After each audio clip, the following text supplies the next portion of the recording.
2026 കേരളത്തിൽ ഗവൺമെന്റ് അല്ലെങ്കിൽ aided nursing കോളേജുകളിൽ നിങ്ങൾക്കൊരു BSc നഴ്സിംഗ് പ്രോഗ്രാമോ അല്ലെങ്കിൽ ഒരു പാരാമെഡിക്കൽ ആൻഡ് അലൈഡ് പ്രോഗ്രാംസുകളോ നിങ്ങൾക്ക് ചെയ്യണമെന്നുണ്ടെങ്കിൽ LBS വഴി എങ്ങനെയാണ് ഇതിൻ്റെ അലോട്ട്മെന്റ് പ്രൊസീജിയറുകൾ നടക്കുന്നത്, ഏതൊക്കെ കോളേജസുകളിൽ എങ്ങനെയൊക്കെയാണ്, എത്രയൊക്കെ സീറ്റ്സുകളുണ്ട്, ഇതിൻ്റെ പ്രൊസീജിയറുകൾ എന്താണ്, എന്തൊക്കെ ഡോക്യുമെന്റേഷൻസുകളാണ് ചെയ്യുന്നത്, എങ്ങനെയാണ് ഇതിൻ്റെ സ്റ്റെപ്പ് ബൈ സ്റ്റെപ്പ് പ്രൊസീജിയറുകൾ വരുന്നത് എന്നുള്ളത് നമ്മൾ ഡീറ്റെയിൽഡ് ആയിട്ട് പറയുന്ന ഒരു വീഡിയോ ആണ്. ഈ വീഡിയോ കുറച്ച് ലെങ്തി ആയതുകൊണ്ട് തന്നെ നമ്മൾ ഓരോ പാർട്ടായിട്ടാണ് ഇത് ചെയ്യുന്നത്. അപ്പോൾ എല്ലാവരും നിങ്ങൾ വീഡിയോസുകളെല്ലാം സ്കിപ്പ് ചെയ്യാതെ തന്നെ വാച്ച് ചെയ്യാം. നിങ്ങളുടെ ഫ്രണ്ട് സർക്കിൾ കൂടി ഒന്ന് ഷെയർ ചെയ്യാനായിട്ട് നോക്കുക. ഒപ്പം ഇൻസൈറ്റ് 360 യൂട്യൂബ് ചാനലും കൂടി നിങ്ങളൊന്ന് സബ്സ്ക്രൈബ് ചെയ്യാം. ഇതിനകത്ത് കംപ്ലീറ്റ് ആയിട്ട് ഡീറ്റെയിൽ ആയിട്ട് തന്നെയാണ് നമ്മൾ ഓരോ കാര്യങ്ങളും പറയുന്നത്. നമുക്ക് ഫസ്റ്റ് എന്തൊക്കെ സീറ്റ്സുകളാണ് നമുക്ക് LBS അലോട്ട്മെന്റ് വഴി വരുന്നതെന്നുള്ളത് നോക്കാം. ഫസ്റ്റ് വരുന്നത് ഗവൺമെന്റ് മെഡിക്കൽ കോളേജ് സീറ്റ്സ്. നമുക്കറിയാം പ്യുവർലി മെറിറ്റ് ബേസ്ഡ് ആയിട്ടുള്ള സീറ്റ്സുകളാണ് ഇവിടെ നമുക്ക് കിട്ടത്തുള്ളൂ. രണ്ടാമതായിട്ട് വരുന്നതാണ് നമുക്ക് കോളേജ് അലൈഡ് വിത്ത് മലബാർ ക്യാൻസർ സെന്റർ. അതായത് മലബാർ ക്യാൻസർ സെന്റർ തലശ്ശേരി വരുന്ന കേരള സർക്കാർ നിയന്ത്രണത്തിലുള്ള ഒരു ഓട്ടോണമസ് ക്യാൻസർ ഇൻസ്റ്റിറ്റ്യൂട്ടാണിത്. LBS centre for science and technology വഴി നടക്കുന്ന സെൻട്രലൈസ്ഡ് അലോട്ട്മെന്റ് വഴിയാണ് ഇവിടേക്കുള്ള അഡ്മിഷൻസ് എല്ലാം നടക്കുന്നത്. ദെൻ സിമെറ്റ് കോളേജ്, മൂന്നാമത് വരുന്നതാണ് സിമെറ്റ്. സിമെറ്റ് എന്നത് state institute of medical education technology എന്നാണ് അതിൻ്റെ ഫുൾ ഫോം വരുന്നത്. സിമെറ്റ് എന്നത് കേരള സർക്കാർ രൂപീകരിച്ച ഒരു ഓട്ടോണമസ് ഇൻസ്റ്റിറ്റ്യൂഷൻ തന്നെയാണ്. മെഡിക്കൽ അതുപോലെ നഴ്സിംഗ് പാരാമെഡിക്കൽ റിലേറ്റഡ് ആയിട്ടുള്ള കോഴ്സുകൾ പ്രൊവൈഡ് ചെയ്യാൻ വേണ്ടിയിട്ടാണ് ഈ ഒരു ഇൻസ്റ്റിറ്റ്യൂട്ട് ഡെവലപ്പ് ചെയ്തെടുത്തിരിക്കുന്നത്.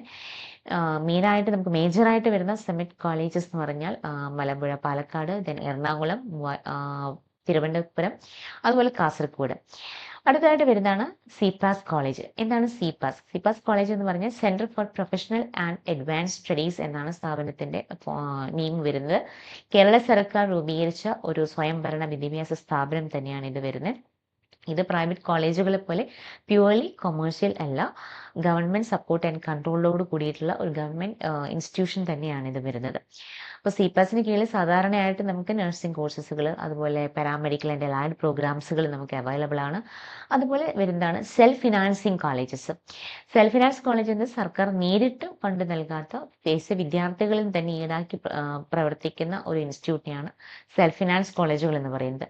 അപ്പം ഇവിടെ ഗവൺമെൻറ് ആൻഡ് യൂണിവേഴ്സിറ്റികൾക്ക് അംഗീകൃതമായ കോളേജുകൾ തന്നെയാണ് സാധാരണയായിട്ട് നടത്തുന്നത്. ട്രസ്റ്റുകളോ അല്ലെങ്കിൽ സൊസൈറ്റീസോ അല്ലെങ്കിൽ പ്രൈവറ്റ് മാനേജ്മെൻ്റ് ആയിരിക്കും ഈ സെൽഫ് ഫിനാൻസ് കോളേജുകൾ നടത്തിക്കൊണ്ടു പോകുന്നത്. സെൽഫ് ഫിനാൻസ് കോളേജുകളിൽ അഡ്മിഷൻസ് കിട്ടുന്നത് മെയിൻലി മെറിറ്റ് കട്ട് ഓഫ് കുറവായവർക്കാണ് ഇവിടെ അഡ്മിഷൻസ് വരുന്നത്. ഇനി നമുക്കൊന്ന് ഡീറ്റെയിൽഡ് ആയിട്ട് ഏതൊക്കെ ഇൻസ്റ്റിറ്റ്യൂട്ടുകളിൽ എത്രയൊക്കെ സീറ്റ്സുകൾ നമുക്ക് അവൈലബിലിറ്റി ഉണ്ട്, ഓരോ സെക്ഷനിലും നമുക്ക് എങ്ങനെയാണ് വരുന്നതെന്ന് നോക്കാം. First government medical colleges. നിങ്ങൾക്കറിയാം ആകെ 14 ഗവൺമെൻറ് മെഡിക്കൽ കോളേജസുകളാണ് നമ്മുടെ കേരളത്തിൽ അവൈലബിൾ ആയിട്ടുള്ളത്. ടോട്ടൽ സീറ്റ്സ്, മെറിറ്റ് സീറ്റ്സ് എന്ന് പറയുന്നത് 1130 സീറ്റ്സാണ് നമുക്കിവിടെ അവൈലബിൾ ആയിട്ടുള്ളത്. രണ്ടാമതായിട്ട് വരുന്നതാണ് കോളേജ് അഫിലിയേറ്റഡ് വിത്ത് മലബാർ ക്യാൻസർ സെൻറ്റർ. നമുക്ക് ആകെ ഒരേ ഒരു കോളേജ് മാത്രമേ ഉള്ളൂ. മെറിറ്റ് സീറ്റ്സ് എന്ന് പറയുന്നത് 36 സീറ്റ്സുകളാണ്.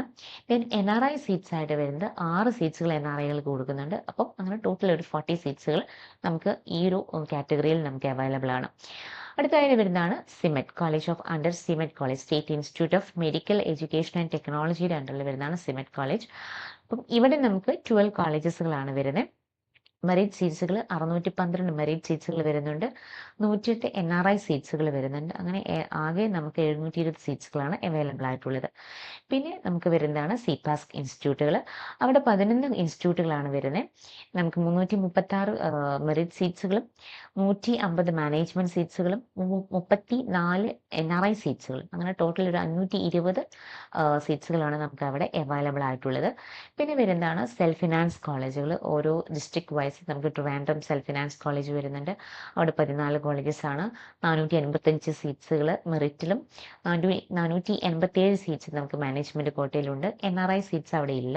അങ്ങനെ ടോട്ടൽ 972 സീറ്റ്സ് ആണ് അവിടെ അവൈലബിൾ ആയിട്ടുള്ളത്. അതുപോലെ തന്നെ സെൽഫ് ഫിനാൻസിങ് കോളേജ് കൊല്ലം ഡിസ്ട്രിക്റ്റിനകത്ത് വരുന്നത് 11 കോളേജസുകളാണ് കൊല്ലം ഡിസ്ട്രിക്റ്റിൽ വരുന്നത്. അവിടെ നമുക്ക് 323 മെറിറ്റ് സീറ്റ്സും 321 മാനേജ്മെന്റ് സീറ്റ്സുമാണ് ഉണ്ടാവുക. NRI സീറ്റ്സുകളില്ല. 644 സീറ്റ്സുകളാണ് അങ്ങനെ അവൈലബിൾ ആയിട്ട് അവിടെയുള്ളത്. പിന്നെ വരുന്ന സെൽഫ് ഫിനാൻസ് കോളേജിലാണ് പത്തനംതിട്ട ഡിസ്ട്രിക്ട് വരുന്ന 11 കോളേജസുകളുണ്ട്. 298 സീറ്റ്സുകളാണ് നമുക്ക് അവിടെ മെറിറ്റിലും 298 സീറ്റ്സ് നമുക്ക് മാനേജ്മെൻറ്റ് സീറ്റ്സിലും അവൈലബിൾ ആയിട്ട് അങ്ങനെ 593 സീറ്റ്സാണ് നമുക്ക് അവിടെ അവൈലബിലിറ്റി വരുന്നത്. അതുപോലെ സെൻറ്റ് ഫിനാൻസ് കോളേജുകൾ ആലപ്പുഴ ഡിസ്ട്രിക്റ്റിൽ വരുന്നത് 4 105 മെറിറ്റ് സീറ്റ്സുകളും 105 മാനേജ്മെൻറ്റ് സീറ്റ്സുമാണ് വരിക. അങ്ങനെ 210 സീറ്റ്സാണ് അവിടെ അവൈലബിലിറ്റി ഉണ്ടാവുക. അതുപോലെ സെൽഫ് ഫിനാൻസ് കോളേജ് വരുന്നത് കോട്ടയം ഡിസ്ട്രിക്ട് 11 കോളേജസുകളാണ് ഉണ്ടാവുക. 250 സീറ്റ്സ് മെറിറ്റിലും 251 സീറ്റ്സ് മാനേജ്മെൻറ്റിലും ഉണ്ടാവും. 501 സീറ്റ്സുകളാണ് ടോട്ടൽ അവൈലബിൾ ആവുക. സെൽഫ് ഫിനാൻസ് കോളേജ് ഇടുക്കി ഡിസ്ട്രിക്റ്റിൽ വരുമ്പോൾ നമുക്ക് 4 ഇൻസ്റ്റിറ്റ്യൂട്ടുകളാണ് ഉണ്ടാവുക. 120 സീറ്റ്സ് മാനേജ്മെൻറ്റ്, 120 സീറ്റ്സ് മെറിറ്റ് സീറ്റ്സുകളും അങ്ങനെ 240 സീറ്റ്സാണ് അവൈലബിലിറ്റി ഉണ്ടാവുക. ദെൻ എറണാകുളം ഡിസ്ട്രിക്റ്റിലേക്ക് വരുമ്പോൾ 18 സീറ്റ്സുകൾ ഇൻസ്റ്റിറ്റ്യൂട്ടുകൾ ഉണ്ടാവും. 556 മാനേജ്മെൻറ്റ് സീറ്റ്സ് മെറിറ്റ് സീറ്റ്സും 554 മാനേജ്മെൻറ്റ് സീറ്റ്സും അങ്ങനെ ടോട്ടൽ 1710 സീറ്റ്സും ഉണ്ടാവും. പിന്നെ വരുന്ന തൃശ്ശൂർ ഡിസ്ട്രിക്ട് 9 സെൽഫ് ഫിനാൻസ് കോളേജസുകളുണ്ട്. 271 മെറിറ്റ് സീറ്റ്സും 272 മാനേജ്മെൻറ്റ് സീറ്റ്സും അവൈലബിൾ ആണ്. 543 സീറ്റ്സുകളാണ് അങ്ങനെ ടോട്ടൽ ഉണ്ടാവുക.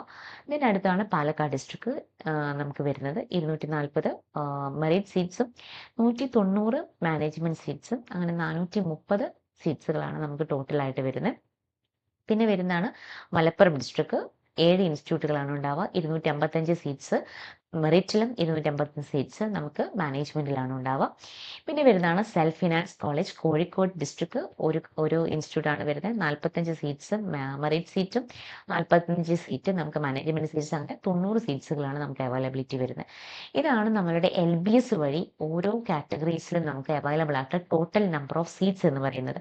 അപ്പം നിങ്ങൾ ആലോചിക്കേണ്ടത് ഈ ഒരു സീറ്റ്സുകളുടെ അവൈലബിലിറ്റിക്കാണ് നമ്മൾ പ്യുവർലി മെറിറ്റ് സീറ്റ്സിൽ കിട്ടുന്ന സീറ്റ്സുകളുടെ നമ്പർ നിങ്ങൾ കണ്ടു.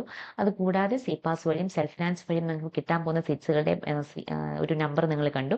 അപ്പം ഇതിലേക്കാണ് നമ്മൾ അപ്ലിക്കേഷൻസ് കൊടുക്കുന്നത്. അപ്പം നിങ്ങൾ ചിന്തിക്കണം ആർക്കൊക്കെയാണ് ഇതിനകത്ത് കിട്ടാൻ പോകുന്നത്. ഇതിനെക്കുറിച്ച് ഡീറ്റെയിൽഡ് ആയിട്ടുള്ള കാര്യങ്ങൾ നെക്സ്റ്റ് വീഡിയോയിൽ നമ്മൾ പറയുന്നതാണ്. സോ നിങ്ങൾ എല്ലാവരും സ്കിപ്പ് ചെയ്യാതെ തന്നെ വാച്ച് ചെയ്യുക. So please share this information and download the insight 360 app also.